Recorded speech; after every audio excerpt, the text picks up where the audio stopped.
The Legend of Zelda Ocarina of Time. This game has to be one of the most famous Zelda games ever. Millions of memes were made about it, stacks of fan art, people freaking love this game. It sold over 7 million copies, and the 3DS version sold another 4 million copies. There's also another thing this game has, loads of unused content from cutscenes to animations. Let's start with something quite strange, an unused cutscene about the Triforce. This unused cutscene can be triggered while talking to Zelda in the courtyard of the castle in the beginning of the game. The cutscene is at the very beginning of your talk with Zelda, and she tells you about the legend of the Triforce. The fact that this cutscene is contained within an actor, rather than being part of the map, indicates that this is from an earlier stage of development than most of the unused scenes. Because of this oddity, all of the objects used by the cutscene are loaded inside the gameplay version of the castle courtyard, and made visible by the cutscene's coding. Now this cutscene is very basic, and looks a bit like the cutscene from the Deku Tree after defeating Goma. Well, the very end of the cutscene at least. It's unknown why they removed this cutscene, since it contains a lot of new information that hasn't been told before. There are no problems with the cutscene as far as we can see, so it's actually quite sad that they left it out. Another removed cutscene is the early version of Link's Nightmare, which is a bit different than the final one. It appears unpolished compared to the final version of the scene, and it doesn't start out with a bridge lowering, but with Link slowly walking towards it. In addition, it does not link to the cutscene of Navi flying to Link's house, leaving her to drift into his bedroom immediately following the nightmare. If you compare the two cutscenes, you can see that they are quite similar, with the main difference being that the final one has more flashy effects and certain parts were cut. Now let's move away from the cutscenes and take a look at some unused items and actors. First off, the Arwing from Star Fox. Yes, there is an actual, fully working mini Arwing in the game.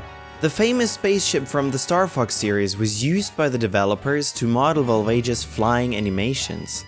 When Link enters a map in which an Arwing is loaded, an animation plays depicting it flying around and doing a barrel roll. It acts as an enemy, firing at Link with its laser beams, and it can be destroyed with 3 slingshot hits or the boomerang. Upon defeat, it will crash and explode in a huge mass of flaming red debris.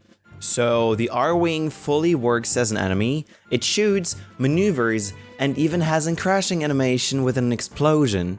Now that's odd. If they only used it for the Volvagia fight, they wouldn't have to give it all these animations. So we think that the developers probably completed the Arwing mostly for fun. Now in the Zelda games you always try to collect as many rupees as you can, because they can be handy later on in the game. The developers also knew this, and came up with a pretty good idea: exploding rupees.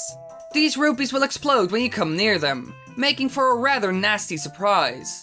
One variant is a huge purple rupee which creates an enormous explosion.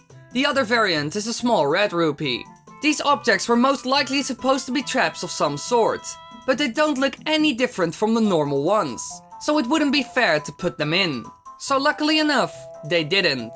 Now besides items, Link also has an attack that went unused which looks freaking amazing. In pre-release screenshots, Link is seen using a beam blade attack similar to the one he's able to use when his hearts are full in previous Zelda games. While this attack never made it into the final version of the game, remnants of it still exist in the code. The beam blade can be partially restored in the game using these leftovers.